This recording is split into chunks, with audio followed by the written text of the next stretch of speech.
Okay, this is the first overworld segment with some modicum of walking. We gotta head towards Carwen first to collect an item, and then we can progress to the normal time for our next sequence trigger.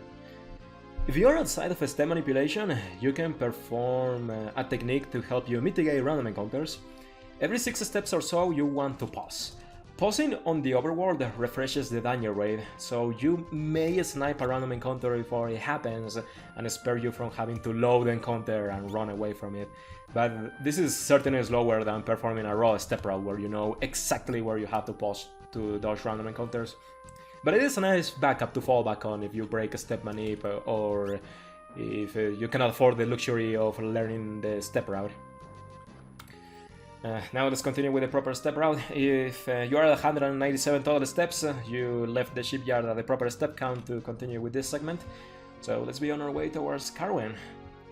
You want to hug this mountain, and when you reach this corner tile, you want to pause. So there were a couple things I attempted to route for the visual references on overworld segments. I wanted to have tiles that were easy to locate and also tiles that had spares in front of them, so to speak. So sometimes, even if you walk one tile in front of the visual reference, you may still be safe. You won't get a random encounter, but I cannot guarantee this because it's been so long since I wrote this step manipulation. Either way, we want to head down and then reach this beach tile, and we're going to do a half step on our right. So to me, there is a distinction between pausing and half stepping. Pausing is reaching the tile you want, wait half a second and then pause. This is specifically to avoid an accidental half step. So as a reminder, half steps are calling the pause menu on the same frame as you walk into another tile. You can perform this by buffering the input when you transition from one tile to the next, and this allows you to perform the movement without advancing the danger rate. So what I am going to do here is press right and immediately hold the X button to call the menu and wait for it to pop up, and that will help me perform the half step. So press right, hold, and there we go, that's a half step. So I will point out exactly when you need to do a pause or half step, because if you accidentally half a step, then you are still going to screw up the step round, so it is something that you will have to be cautious of and follow the visual references to a T. Anyway, over here we wanted to do a half step, so reach this greenish patch of land and then press down half a step. And we got a clear path towards Carwen. Now, there's only one thing we need to do on this town. We'll head behind the port here, go on this hidden passage and collect this ice rod. This is the only elemental rod we can collect before Karnak, so we will put it to use immediately on the normal time to bop the boss in that area.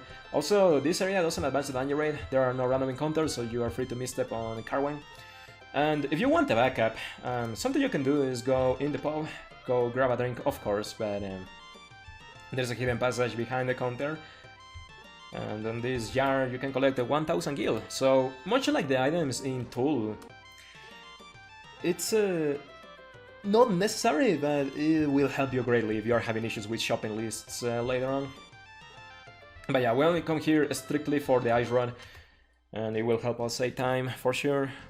So there are 3 pauses to perform before the normal time, 1 pause and a couple half steps. So you want to hold this beach tile here and then keep going right. When you touch the wall, you want to do a pause. Now keep heading straight north, and when you reach this corner of the mountain, you want to perform a half step to the right. So let's have a step there, then keep going.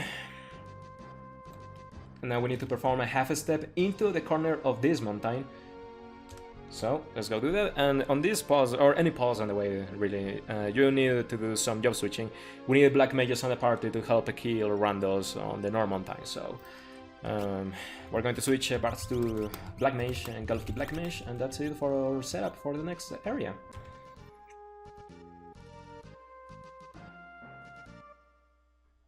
Okay, we got the normal time here, so we need to do a little bit of grinding on this location.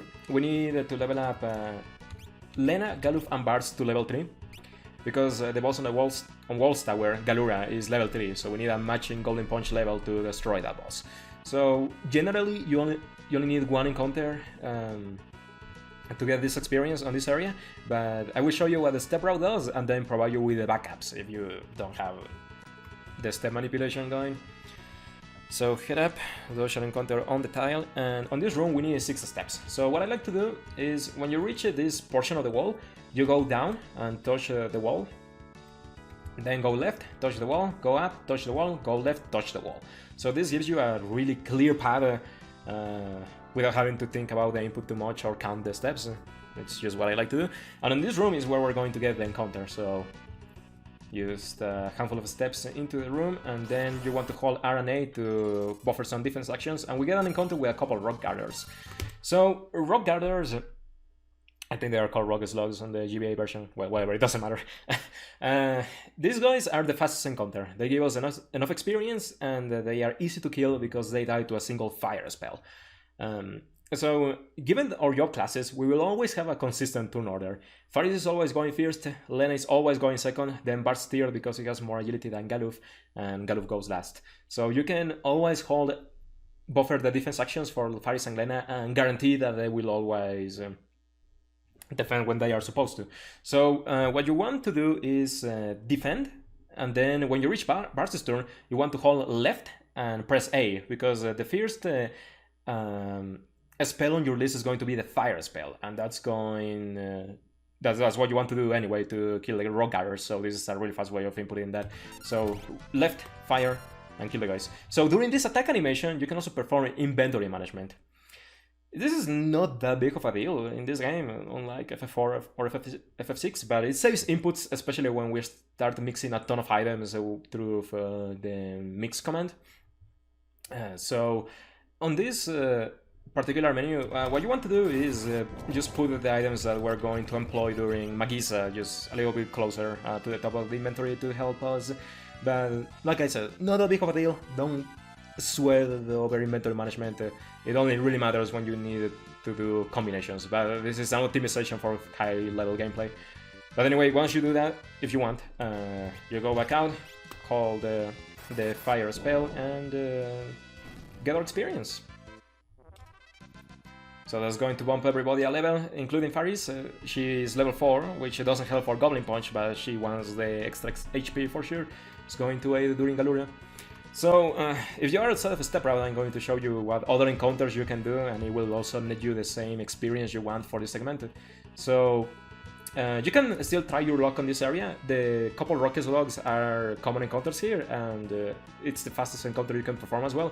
So I recommend you sitting out here and trying to find that.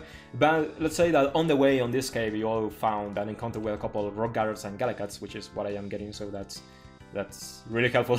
I was just going to edit this encounter in, but if the step route just gives it to me like that, then I am going to take it. So this encounter is also valid. It's going to bump a level, but it's harder because of the Galakat. So if what you want to do here is equip the dagger on Faris and attack the Galakat. Hopefully you won't miss. It has a 10% evasion rate, but if it happens, then tough luck. Next, you want to Goblin Punch with Lena on the Galakat to avoid missing. And the Black Mages are going to cast a couple of black spells on everybody to destroy every single enemy at once, and that will end the battle handily. Well, the Rock Gather can sometimes survive, but this is just a risk you have when performing this step route. When going outside of a step manip, rather. So yeah, that is one encounter you can do. It's not as efficient as the Rock Slugs, but it's a backup. And another thing you can do is also encounter a single Galakat encounter. So if you get a Galakat, you will have to kill another one of these, specifically another Galakat, because if you do anything else, it will give you too much experience. But this is a backup that I was forced to do once on a step manipulation, and not a backup, but rather something that my step route forced me to do, so I know this exists, so it's available. Anyway, if you want to go for this route, you want to Goblin Punch the Galakat for some extra damage, and then single target the Galakat with black magic spells, and that will be enough to kill it. But like I said, if you get this encounter, you want to get another single Galakat. Kill that as well, and that will give you the experience you want. Everything else here is going to give you too much experience. It will level up Bards to level 4 or do some other random garbage like that, so either just look for the rocket slugs or get a couple rocket slugs plus Galacad, and that will give you the experience you want. So, having defeated the encounter for the grinding, on this save, that's the one you see where I killed a couple rocket slugs. For the step route, we just keep going. And, okay, on this run we need to perform 14 steps. So we reach this corner over here, go all the way to the left, touch the wall, then keep going right and cross to the next room. And here we need to do something a little tricky. We then need to go over here on this flower, be adjacent to it, go down, and then go back into the previous cave. And here we need to perform 16 steps again. So go touch this corner here, and then go back out, and we got the step manip going. Here you want to step over one of the flowers for sure, as well as just making a straight beeline into the cave. The way poison works on the overworld is every couple of steps, I think, it's going to drain some of your HP by a percentage, all the way until you reach 1 HP, but it's not going to kill you. It's always going to leave you hanging at 1 HP, so this is a handy way of setting out critical HP, which we need for Galura later. Now the downside is that you will have to deal with this poison screen effect, which is annoying at running speed, but you will just have to deal with it until Karnak pretty much does the efficient place to clear it. At any rate, this room also doesn't advance the danger rate, so you're free to misstep around here, but we are just going to keep going. Over here you want to go left and touch the wall, go up, and then touch the cave from where we came from to the right, just to perform a couple of steps.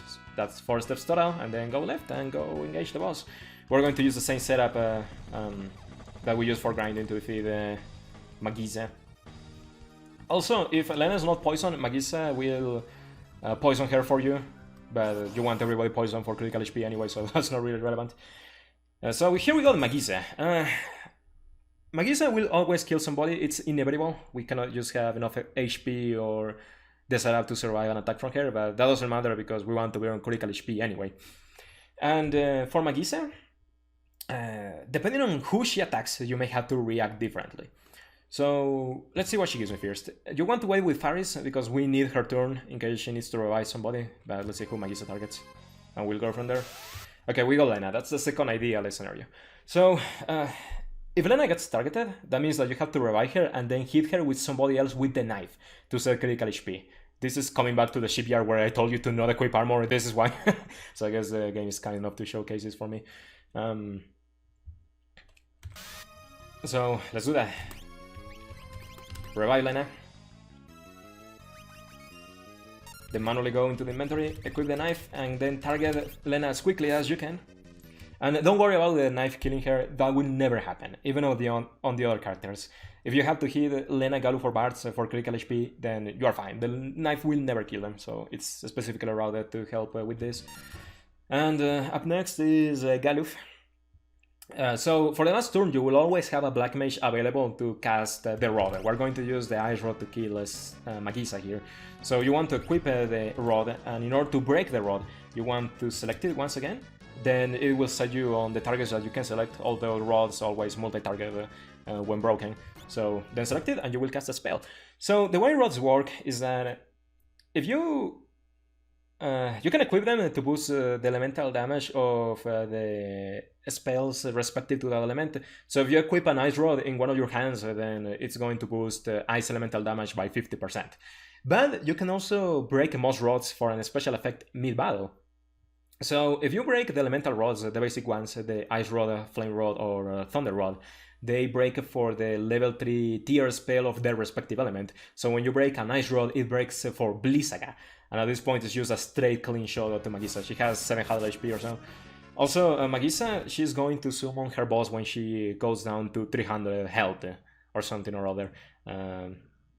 Forza. So by using the Ice Rod, we just cleanly one-shot Magisa, and we also skip the summon of her husband. So it's a very easy battle, but you have to be cautious about who Magisa targets and react accordingly. So if Magisa kills Faris, you only want to revive her. Faris is going to guard tank on the walls tower. So you don't need her to bring critical HP. In fact, we're going to restore her to max to help defend the other characters. So if Aris dies, you only revive her, forget about the nice setup, and you just keep going with the battle and kill Magisa. If Galuf or Bart dies, then it means that Lena will have to hit them with the knife instead. And you gotta keep that mental reminder to re-equip the broadsword later, because you cannot dual wield the knife and single target another character with it. So you just gotta remember that Lena doesn't have the broadsword equipped, and you will have to take care of that later. But otherwise, ideally, if Aris dies, Lena is the second idea, so you don't have to remember the broadsword re-equip, and then just keep going with the battle. Easy, very simple.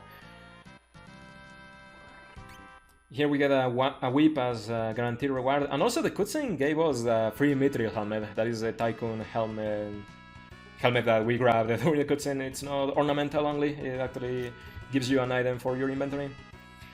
But past that, we just continue to the end here, and as you finish the cutscene, you want to be at 8 total steps, which means that we performed the Normontine properly.